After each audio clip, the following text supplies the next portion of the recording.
Hi everyone. I have a very special guest with me today, Sachs. He is one of the leaders for Rewire Fitness, and Rewire Fitness is the ultimate coaching solution to helping athletes develop mental fitness and gaining an edge over competition in sports. Their platform integrates tools backed by neuroscience and sports psychology to help athletes enhance mental performance and improve readiness, recovery, and resilience. Rewire has also been backed by some of the biggest names in sports like Under Armour and even Kyle Korver, an NBA All-Star.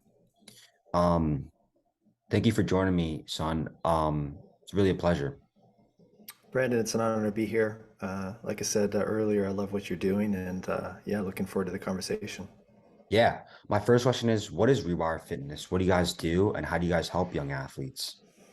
Yeah, absolutely. So we're one of in an emerging field called mental fitness, and so if you think about what we do for our physical training, we worry about obviously the right amount of stimuli in terms of physical training and the right amount of recovery and balance and sleep and monitoring your stress and all those things. It's similar to the mind, right? So think of it like mental weights. What we want to do is provide healthy ways to build more mental resilience, and then also tools for recovering the mind and the body. And lastly, from a holistic standpoint, really help athletes understand where they're at every day from physical, of course, but also cognitively and emotionally. So you can make the best decisions and you can know where you're at and do things to improve your state based on where you're at that day. Interesting. And I was looking through your website, and you guys use the term neuroperformance. Can you talk to me about that? And also, how does that I guess, connect with your organization's name, like Rewire? I'm guessing that's like with the brain and like rewiring, like I guess, the neurons and stuff like that. So if you could talk about that a little bit, that'd be cool. Yeah, absolutely. So, the traditional way, and my background is in endurance sports, I have a similar story with performance and burnout. And, you know, the the kind of systemic thought around building more grit, mental toughness, has been, well, I'll push myself really hard, and as a result, I'll endure a lot, and over time, I'm going to get stronger. That works to a point.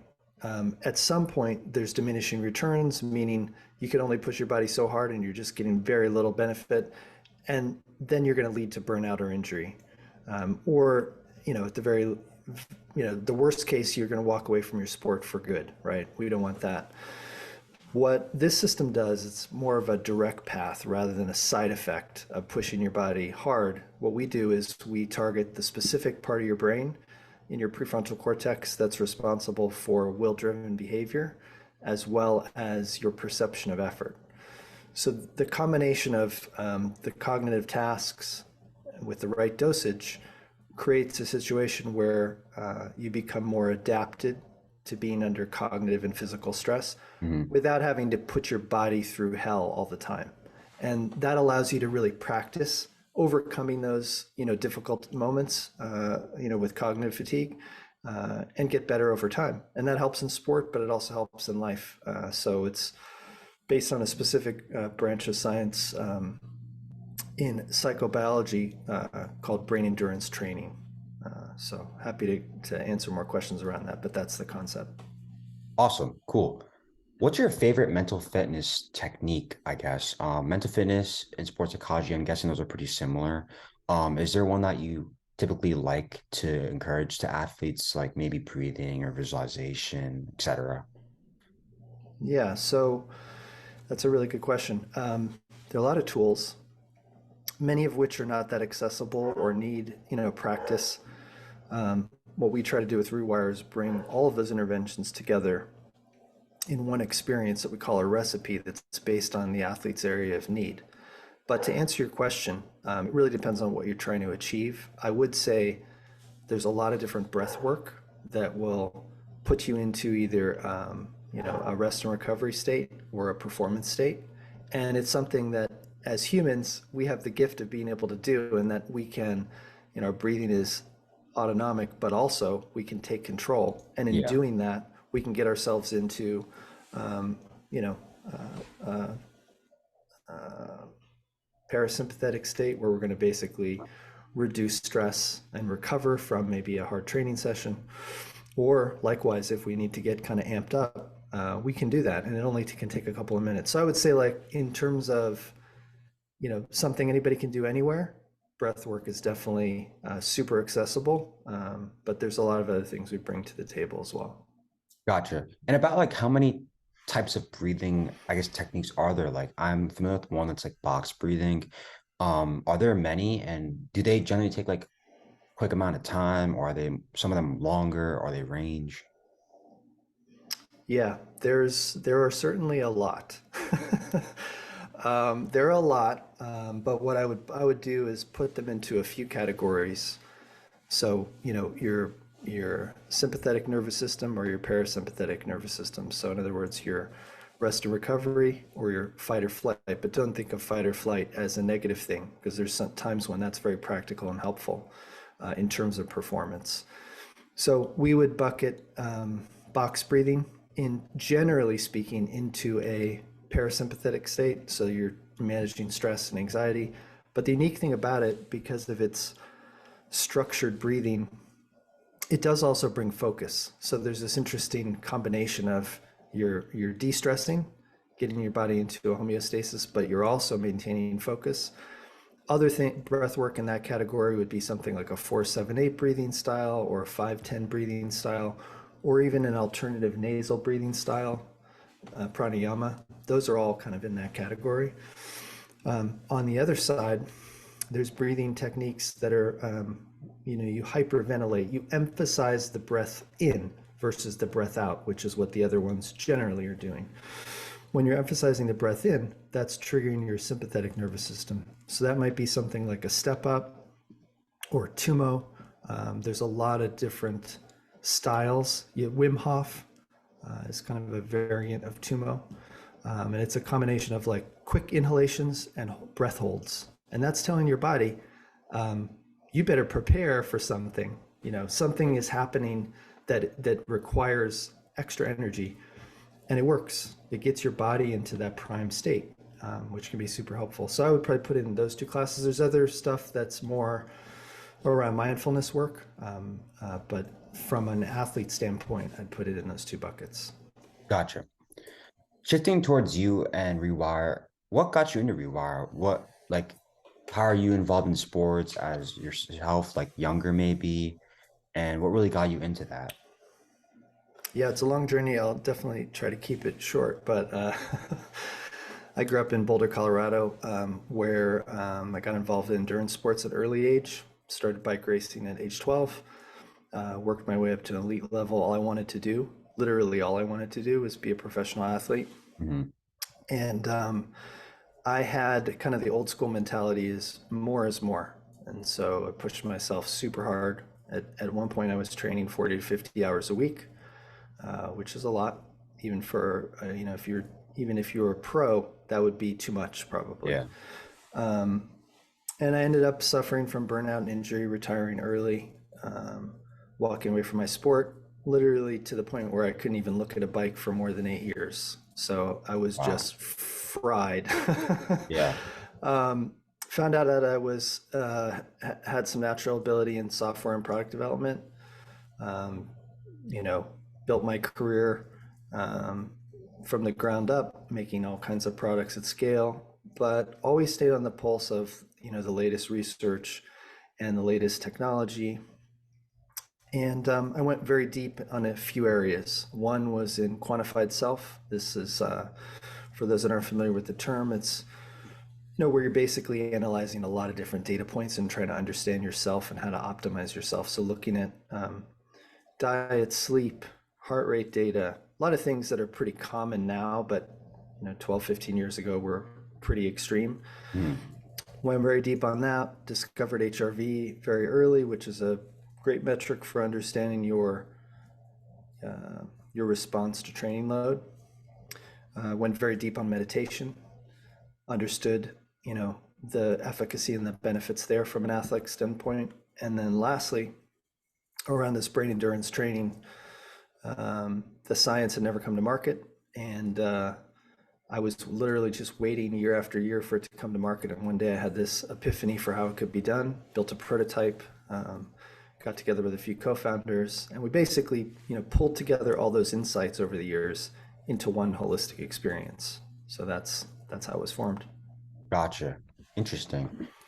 For an athlete out there that loves their sport, um, how would you avoid burnout? Like you liked it and you're really good at it. So I'm guessing you always, try to excel at it. So you practice a lot, but then, eventually you kind of burned out. How can an athlete not do that?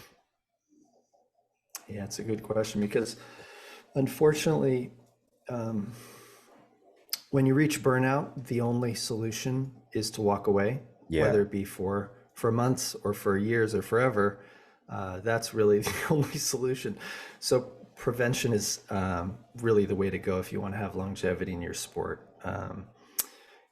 Some of the aspects to be aware of on the outside, meaning environmental. If you're doing extremely high training loads, training volumes, that's going to be a possible negative impact over time.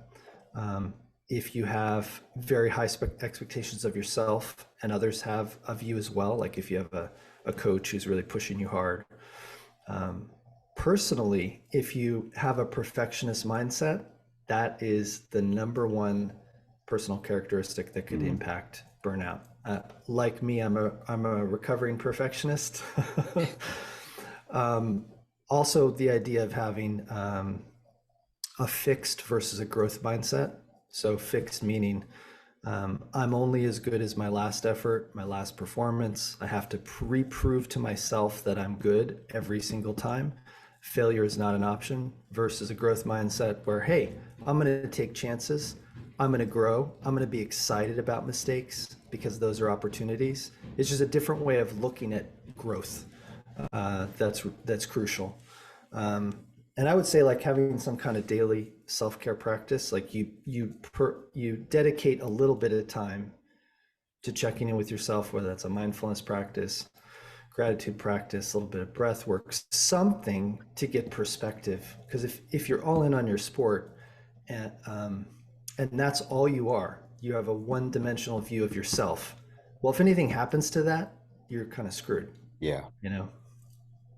Gotcha. Thanks for that advice. I also think that's a really good tip for these young athletes. Like, for example, like myself, I like to journal like every night, do some yoga meditation. So really like grounds yourself, keeps you like, I guess a step away from your thoughts and putting it on paper or like just breathing, thinking about your breathing. That's really good. Um, I guess to segue from that, what do you do now as like part of Rewire? Like, do you help athletes out? And how does it feel to like have, big companies like Under Armour and NBA players back your mission? Yeah, I mean, what we care about most is helping athletes, be the best they can be and stay in their sport as long as possible. And Hmm. it's extremely rewarding every time we hear a story of whether it be, hey, I did some breath work in the app before a game and I had my best game I've ever had, or I was injured and I'm working through this, and these sessions really help me just manage my stress and anxiety about the injury. Whatever the thing is they're trying to overcome, like as an athlete, it is a lifestyle. You are all in 24/7. It is not Yeah. a day job. So knowing that we can help athletes and coaches, with tools to provide guidance and support that's holistic for their athletes is also really exciting. And just having the support of the industry is pretty special. I think our timing was good. I think people have understood how important the mind is, but yet there hasn't really been a way until we created Rewire to really holistically train that. And so getting that kind of support is super meaningful. That said, it's a big job because it's a brand new category. If I Hmm. just, at a high level, if I just say we're a mental fitness app, no one really knows what that is. So Yeah. it's a lot of education, a lot in the process for sure. Yeah. Yeah. Sports psychology is it's a growing field, but I think it's so important that, we keep pushing that out, especially for the young athletes that don't have as much access to, these higher level coaches or the funding. So it's really great that you have like a website and the app. Talk to us about your app. How can athletes use it? I also downloaded it before and it seemed pretty cool. I think at first it like guided me through some like breathing and some other techniques are on there. How can an athlete use that? Yeah, so you can download the app for free. You never have to pay. If you want, you can subscribe to the Elite version, but it's not necessary. Basically, what happens is you download the app, you go through a little onboarding process where it'll ask you some questions and create a training plan for you. And then the idea is that every morning you do a 90-second check-in with the app. It's going to help you understand not only where you're at physically, but also cognitively and emotionally through some specific tests. That way, when you start your day, let's just say you had a bad night's sleep. Because of that, you feel a little more emotional, a little more stressed out.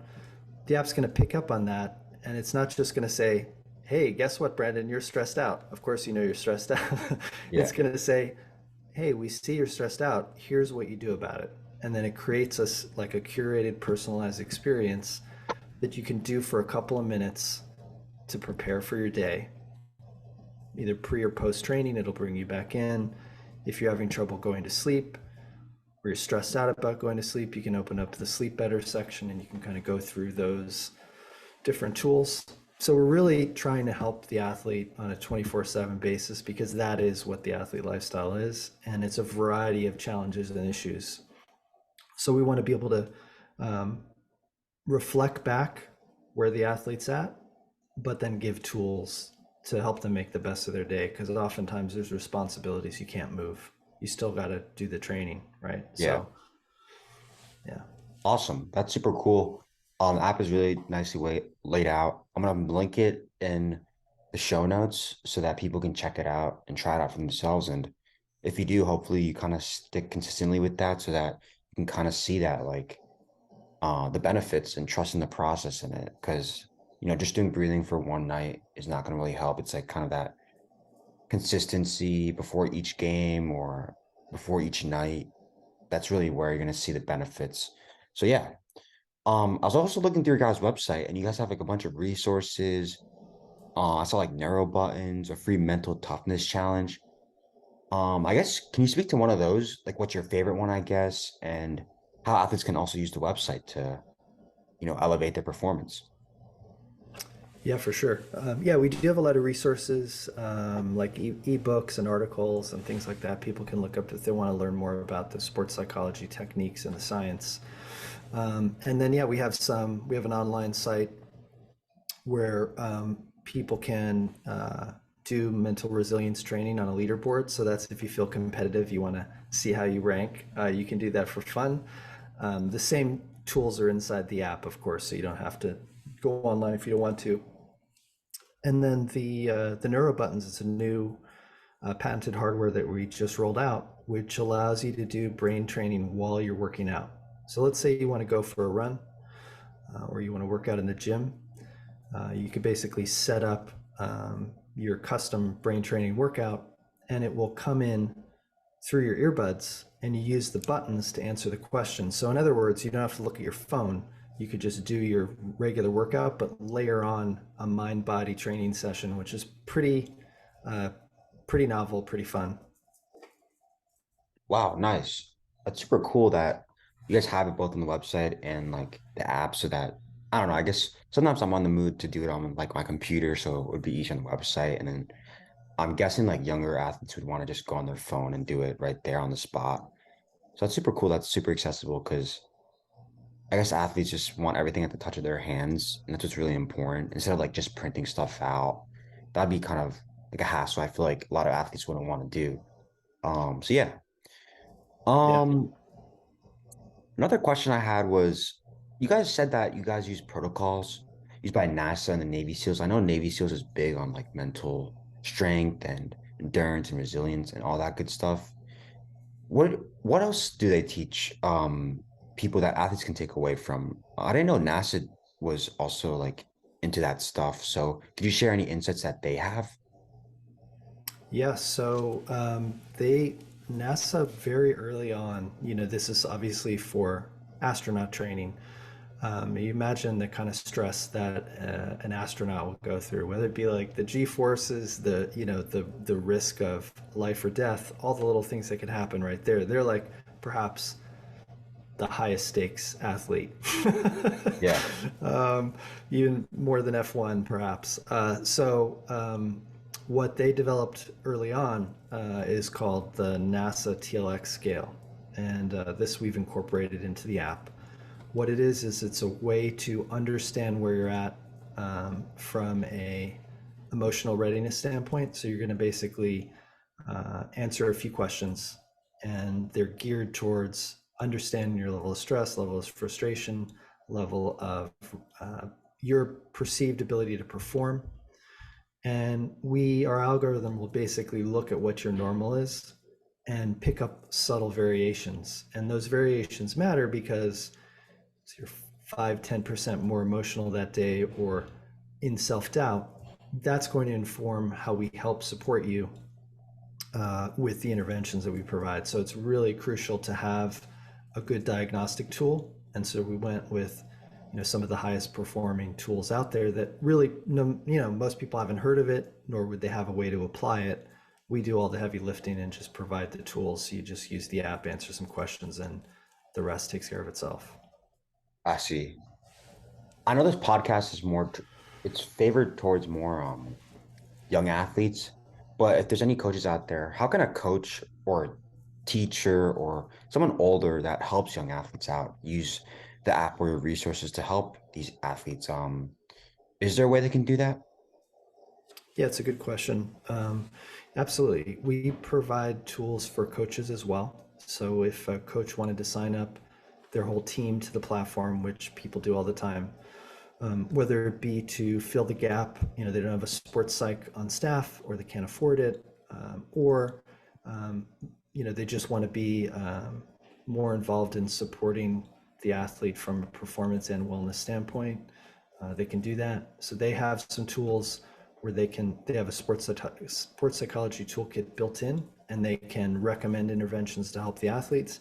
And then the athletes have the app, which of course, has its own kind of built-in coaching system that will automatically recommend things. So there's a number of ways that the athletes could be supported. And we work with coaches all the time. And we also have a bunch of resources on the website specifically for coaches to understand the science and the techniques. I see.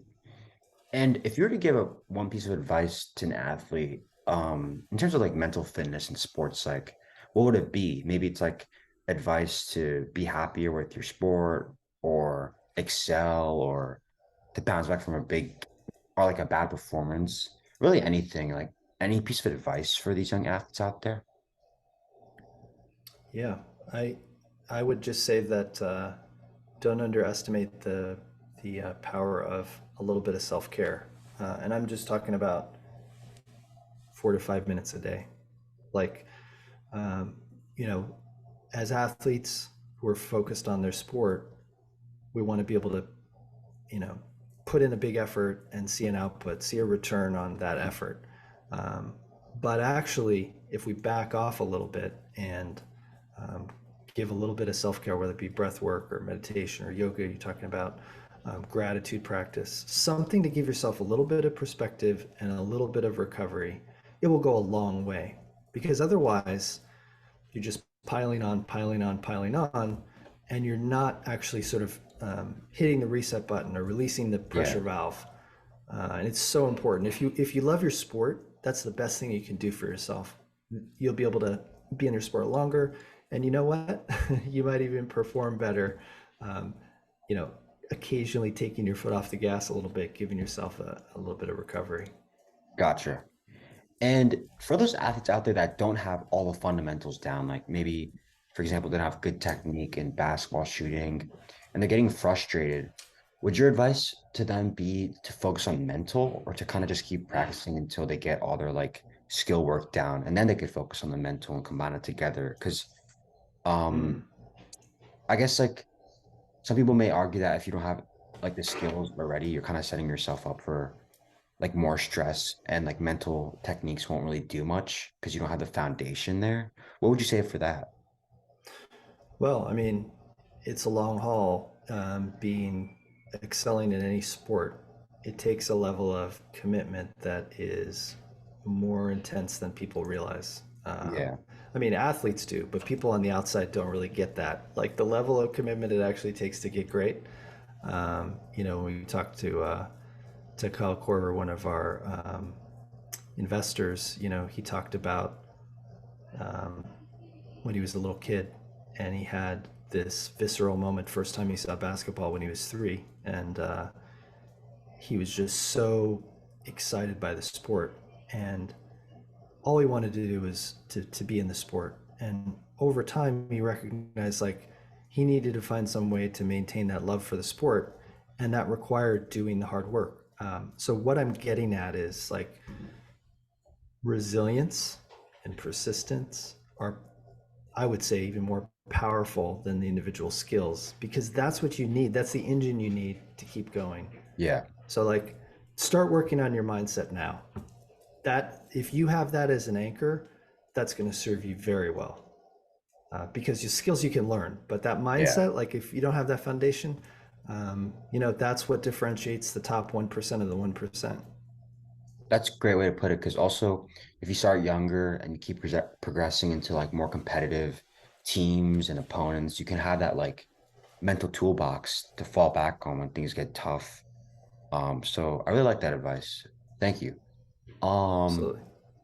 do you have anything else you'd like to share with the audience in terms of new projects you're working on, maybe another piece of advice, or anything you want to just kind of like one piece of info that you want the audience to just keep if they were to watch this podcast? That's a good question. Um, yeah, yeah, I would say another piece of advice would be to stay curious. You know, having this idea that you can look at things in different ways and discover something new, and keep that curiosity going. Um, you know, Surprisingly, um, you can have phenomenal results by looking at, instead of just staying, very linear, exploring other aspects either of that sport or things you're interested in can feed back into your ability to get better as an athlete. Like athlete is not just the sport; they're a human being, right? So the Right. more you can kind of keep that fire burning and keep that curiosity going, have fun with it. That's what it's all about. That's why most of us got into this. Yeah. Yeah.